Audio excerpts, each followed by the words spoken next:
We have a brand new FromSoft game coming out at the end of the month in the form of Elden Ring Night Rain, a PvE three-person team. It's kind of strange, right? Because you can either play, I think if I've got this correct, I'm not going to play the game. Souls-likes aren't for me at all whatsoever. I'm not a fan of the FromSoft aesthetic.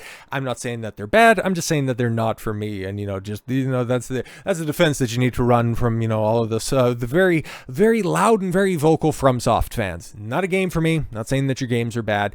All I'm saying is, I've seen a couple of reviews and see what you guys think is passable as gameplay, and it's like, I'll just be, I'll be a little bit more choosy with how I want to spend my time, but I digress. There's going to be a lot of people enjoying Night Rain in either, a three-party squad, or you can play it solo, but you can't play it in pairs, which is kind of wild, man. But apparently, hey, there's going to be some strategy behind this. There's obviously a direction that Miyazaki is putting out there for it. So, hey, God bless to you. God bless. If that's what you want to do with your time, that's going to be wonderful.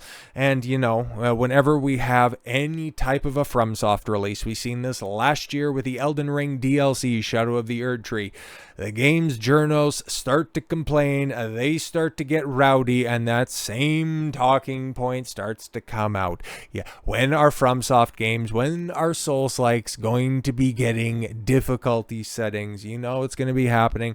We're going to have to wade through them, and I'm sure we're going to get a ton of stupid articles. But there's been another incredibly popular game that just popped out here in the past couple of weeks in the form of Clair Obscur Expedition 33. Yes, it's another day and another opportunity to talk about a game that I'm really excited to play in the near future. I'll eventually get around to it. I'm just really tied up, and for a big game that has a lot of good, sweet old JRPG mechanics, and from what I'm hearing, a bunch of compelling characters, I want to devote quite a lot of time to it. So probably towards the end of the year I'll eventually get around to it. And I've been fortunate enough to go ahead and stay out of any of the story spoilers or really anything about the game outside of just seeing a couple of cool mechanics. I'm sold on the game, and I want to keep it that way until I have the opportunity to play it. But it has inspired quite a few interesting responses from the public and from games media themselves. And this comes from Games Radar, of all places. Okay, Clair Obscur Expedition 33's brilliant parry system solves a classic JRPG problem.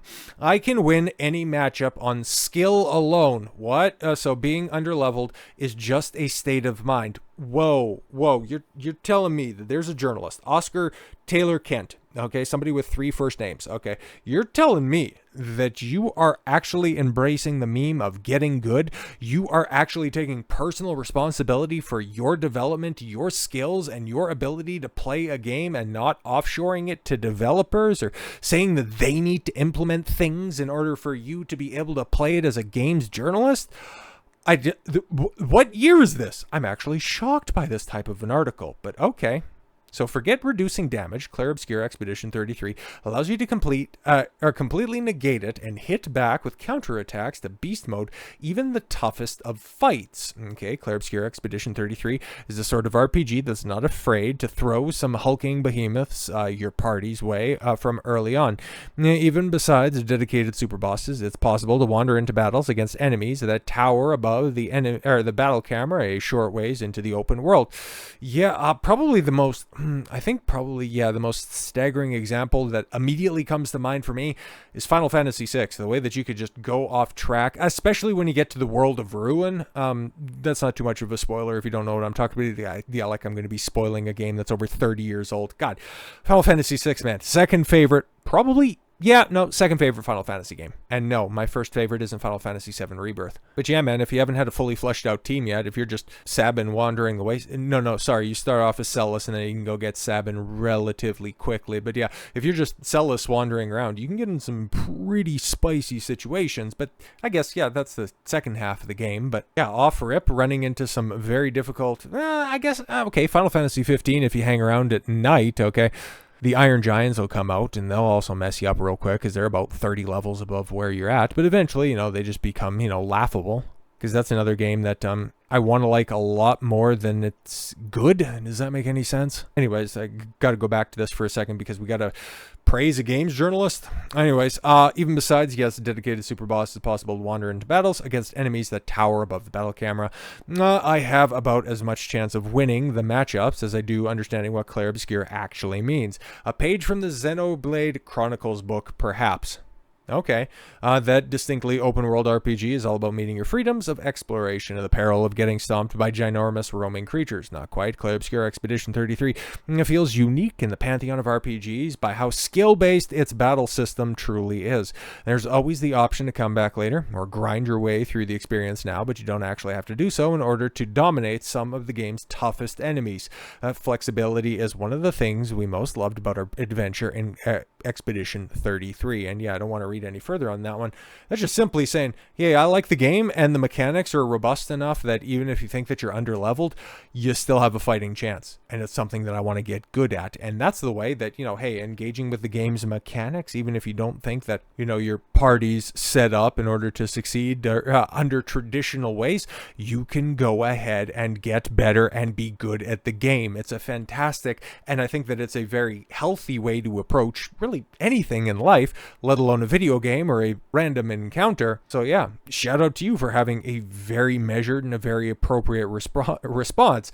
And then of course we got to compare and contrast that, okay, somebody who appreciates a good challenge with our good friends over at Kotaku who can't close quickly enough. And honestly, it's kind of a throwback to a previous video I did on the day, and I didn't even mean for this to happen.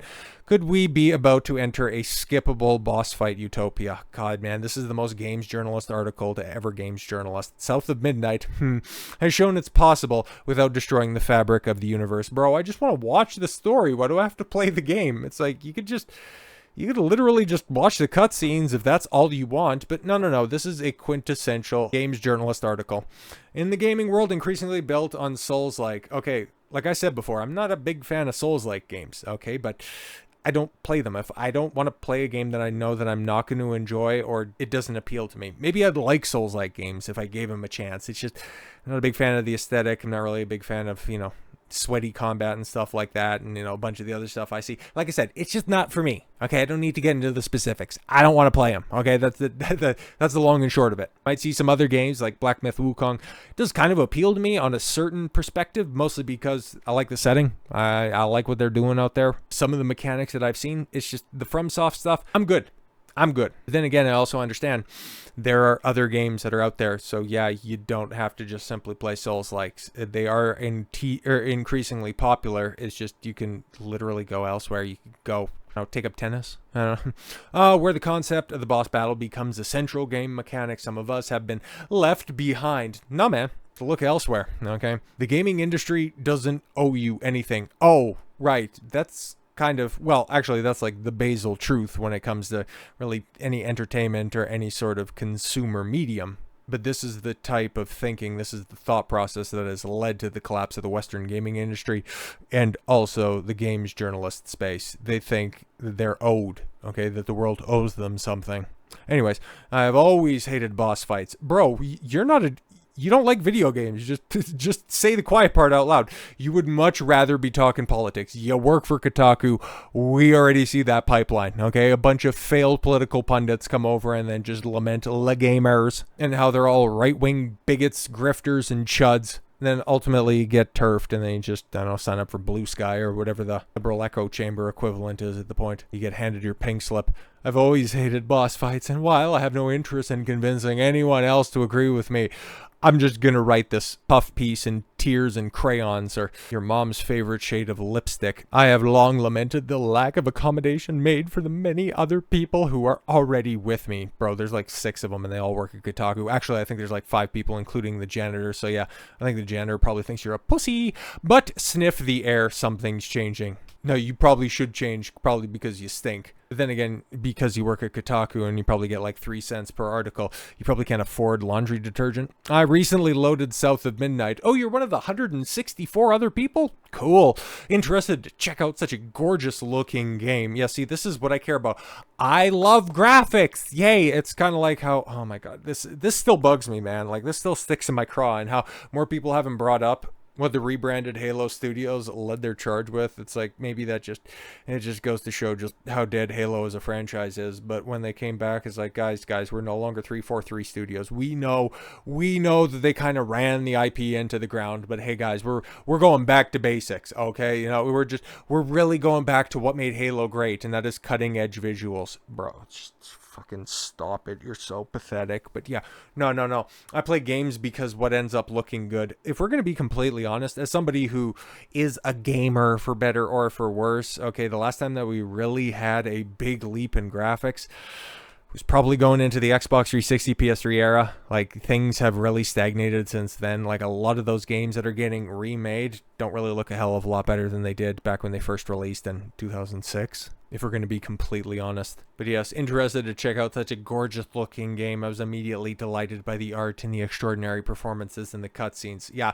we've seen them before. The shit is ass, okay? But if it appeals to you, well, I really hope anybody over at Sweet Baby Inc. sees this, and hopefully you can get a consultancy gig after Kotaku gets shut down. But then, as Zach warned us, I was immediately underwhelmed by the repetitive combat. Okay, yeah, again, I just wanted to watch the pretty colors on the screen. I didn't want to actually play the game. They consider, I don't have it. Oh, okay. Well, yeah, I got a controller that's over there, but yeah, they consider a remote a controller, and they just, like I said, they want to watch the game.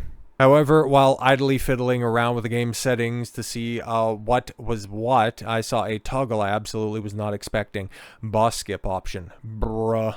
Enable or disable the game's options to skip boss encounters. Holy shit. Combat skip option, that's there as well. So yeah, you could just literally run through that lifeless world and you can just see the pretty pictures. In 2017, I wrote one of the most controversial articles of my career, a piece for which I was received literal death threats. Prove it. Receipts, now. Alongside hundreds of more banal insults to the wish of my imminent demise. As someone battle-hardened by Gamergate. Bruh, it's a Kotaku article. They did the thing. They said the thing. They said the line. Yay! It takes quite a bit for the scale of a backlash to take me by surprise, but I knew this would piss some people off, and I didn't predict the volume. I wrote an article suggesting the boss fights should be skippable. Imagine my temerity. Yeah, because you don't like games, but you continue to write about them. John Walker, you are the quintessential Kotaku employee. That's probably why you're still writing for this pathetic outlet. Very prominently and loudly hates on the people playing the games that you want to go ahead and skip, and you wonder why your outlet is failing. Hope your movie blog or your letterboxed site really takes off, because that's honestly probably what you're more comfortable with reviewing. But then again, you're probably a little bit too intimidated by the play button at the front of your Blu-ray player, so I look forward to your articles about how streaming is the future. So with all that said, thank you all very much for the gift of your time. I've been Don Consuelo. I want you to follow your gut and get after it. Take care, everyone.